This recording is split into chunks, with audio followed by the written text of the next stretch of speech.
लड़ने वाले लोगों की संख्या 85% है और जो लोग अन्याय कर रहे हैं उनकी संख्या 3.5% है। 3.5% लोग 85% लोगों पर अन्याय नहीं कर सकते मगर कर रहे हैं। क्यों कर रहे हैं?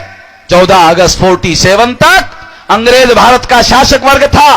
15 अगस्त 47 से ब्राह्मण भारत का शासक वर्ग हो गया। जान लो, 14 अगस्त 47 तक अंग्रेज भारत का शासक वर्ग था। 15 अगस्त 47 से ब्राह्मण भारत का शासक वर्ग हो गया है और जो शासक वर्ग होता है उसके नियंत्रण में मिलिट्री होती है, उसके नियंत्रण में पैरा मिलिट्री होती है, एसआरपी होती है, सीआरपी होती है, बॉर्डर सिक्योरिटी फोर्स होता है, पुलिस होता है। सारा हथियार बंद दस्ता जो है उनके नियंत्रण में होता है जो शासक वर्ग होता है।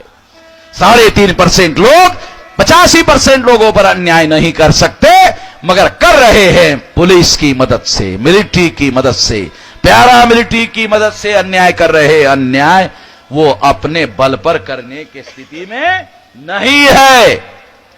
पुलिस को हमारे ऊपर अन्याय करने के लिए इस्तेमाल करती है। इसलिए साथियों, मैं आप लोगों को यह बताना चाहता हूं कि ब्राह्मण भारत का शासक वर्ग है और इस वजह से वो हमारे ऊपर अन्याय कर रहा है। यह बात सही है, एक तथ्य मैं आप लोगों के सामने बता रहा हूं। मगर इस अन्याय को अगर आप रोकना चाहते, यह अन्याय हो रहा है, क्यों हो रहा है? एक और बहुत खास वजह है। वो खास वजह क्या है? शेड्यूल कास्ट के लोग अलग लड़ रहे, शेड्यूल ट्राइब के लोग अलग लड़ रहे, नॉमिनिक ट्राइब के लोग अलग लड़ रहे, एमबीसी के लोग अलग लड़ रहे, ओबीसी के लोग अलग लड़ रहे, मुसलमान, सिख, ईसाई, बुद्धिस्ट, जैन, लिंगायत अलग अलग अलग अलग अलग अलग अलग अलग अलग अलग अलग अलग लड़ रहे हैं। सभी लोग अलग अलग लड़ रहे हैं और अलग अलग लड़ने की वजह से इन सब की पिटाई हो रही।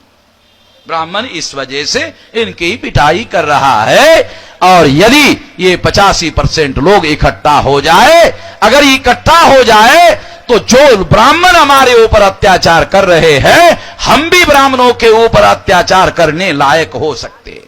हम भी ब्राह्मणों के ऊपर अत्याचार करने लायक हो सकते हैं मगर हम अत्याचार करने के लिए इकट्ठा नहीं होना चाहते। हम अत्याचार करने के लिए इकट्ठा नहीं होना चाहते हैं। हम इकट्ठा होना चाहते हैं दुनिया में इंसाफ कायम करने के लिए इकट्ठा होना चाहते हैं, न्याय कायम करने के लिए। और जब हमारे पास हमारे लोगों के नियंत्रण में सत्ता आएगी तो हम कहेंगे ब्राह्मणों के ऊपर भी अन्याय नहीं होगा, उनको भी 3.5% नौकरियां मिलेगी।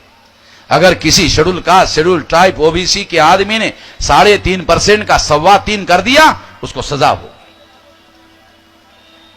न्याय स्थापित करने का काम करने के लिए हम इकट्ठा होना चाहते हैं, किसी पर अन्याय करने के लिए हम इकट्ठा नहीं होना चाहते हैं।